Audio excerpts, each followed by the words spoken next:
You're with Pastorpedia. We're talking about good health. We're talking about a verse like this. May I read to you from 2 Timothy, where it says, share in suffering as a good soldier. Then you're to be an athlete. He's not crowned unless he competes according to the rules. And then he's a farmer, the hardworking farmer. You got to have good health, emotionally, spiritually. Follow me as I follow Christ, Paul would say. How's your health? It's the number one question people ask each other. How are you? I'm Newt Larson with Jim Brown, with Jeff Bogue. Same initials. You got to have JB to be on this panel. Jim, where are you as pastor? Goshen, Indiana. And Akron, Ohio. Let's talk about health. That's basic. How do you define good health, Jeff? I define good health as some level of balance. So I'm going to look at my physical health. I'm going to do my vital signs, my weight, my blood pressure, the yearly physical and blood tests. What you think of. Stuff. Right, the stuff you think of. I'm going to look at emotional health. Do I have energy and strength, and then I'm going to look at spiritual health. Am I serving out of the joy of the Lord? Do I have the courage to follow the things that God has called me to follow? And am I connected? Am I connected to God and being led by the Holy Spirit? So I'm going to look at those three things and call it health. Huge issue. How would you define it? All those things. And I would say if one of those areas is out of whack, it poisons the other area. And often we have toxic areas, whether it's physically, emotionally, or spiritually. If one area is out of whack, it affects the others. And if it does, then you need to address them. I would back up and say I took a class here at Grace College 30 years ago, Healthy Lifestyles. And I was one of those weird freshmen that actually believed what the professor said. But he said something to me that has stuck with me my whole life, and it's put me on a journey of, I'm one of those weirdos that works out every week, runs, exercises. But the reason it is, one of the things he said, your heart is a muscle. And he said, if you exercise your muscle, the heart muscle, it beats less and it lasts longer. Now that sounded good from a physical perspective, but then he said this, he attached this to us. He said, the Spirit of God lives in you. You should give him the best house to live in. And if the President of the United States was coming to our home this weekend, we would clean our houses upside down. We would put the fine linens. We would maybe even rip out carpet and bring in new carpet because the President of the United States is coming. We house the King of Kings and Lord of Lords of the universe.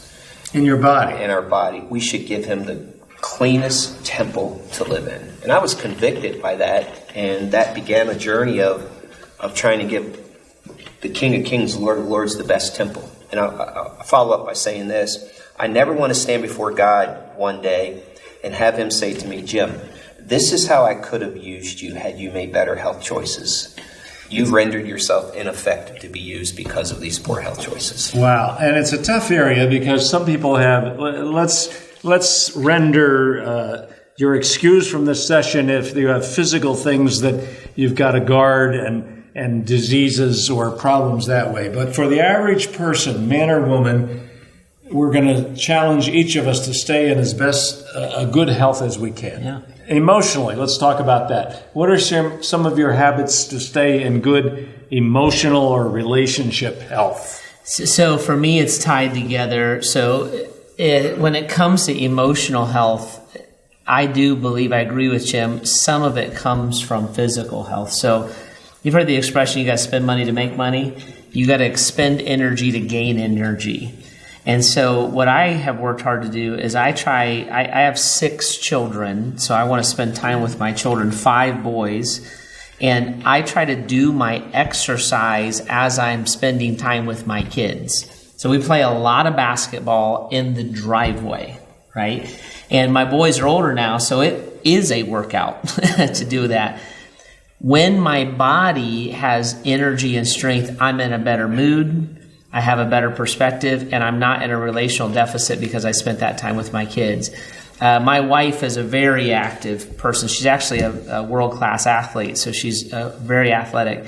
So when we spend time together, we go ride the bike, right? And so I'm accomplishing kind of 2 things at once. I get depressed when I get lethargic. Like when I'm sitting on the couch, I'm going to wind up depressed. I'm going to wind up unmotivated. You don't have to run a marathon. You don't have to be a triathlete. You can walk around the neighborhood, walk the dog, do sit-ups while you're watching TV. Like you just keep moving, and it affects your emotional health as well. We're going to have trouble separating physical from emotional. I think that's good. A couple of your habits. You work out a lot. I do. And I would say another thing, too, is eat properly. What we put in. I drink tons of water. It's become my favorite drink. It just has, my body craves that. And I would say is take your day off. Ministry, there will always be work to do. Ministry never stops. I'll back up. My first couple years in ministry, Goshen, I never took a day off. And I remember going into elder meeting and complaining about how busy I was and how tired I was. And I said, I worked my day off again this week. And this elder looked at me, this brother, he said, well, that's stupid. I was like, that was the best advice I ever got from someone. Like, that's just stupid. Take your day off, So you have to have, you can go, but you need to replenish and refresh and refuel. If we're not refueling our bodies spiritually, emotionally, physically, then we will burn out and we will end up not being effective for God. And we are an example in all those areas, emotional, spiritual, physical.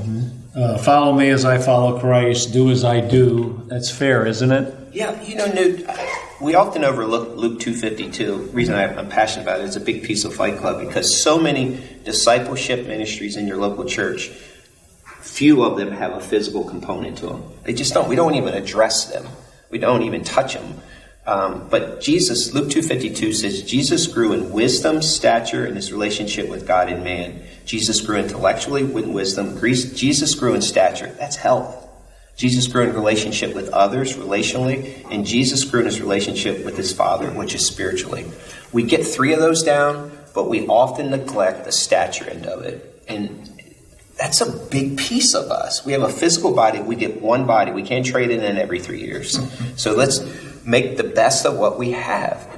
Set some goals. So I set some personal goals. I made a goal that I would play in an adult basketball league with my grown sons when they were in their 20s. Now, that's quite a goal. I'm 56. My younger son is 19. So that means I have to lace up my shoes this year as a 57-year-old in the same league with him. But setting some personal goals along the way helps you achieve those kind of goals that you want in your life, or those dreams that you want to have. Okay, you quoted Jesus, but he had it easy. He was God. So he could run a mile in I understand that. He was fully man too, remember that. Yeah. What are the main enemies of good physical or emotional habits? I guess spiritual too. What are the enemies of being in good health? Laziness. Men or women?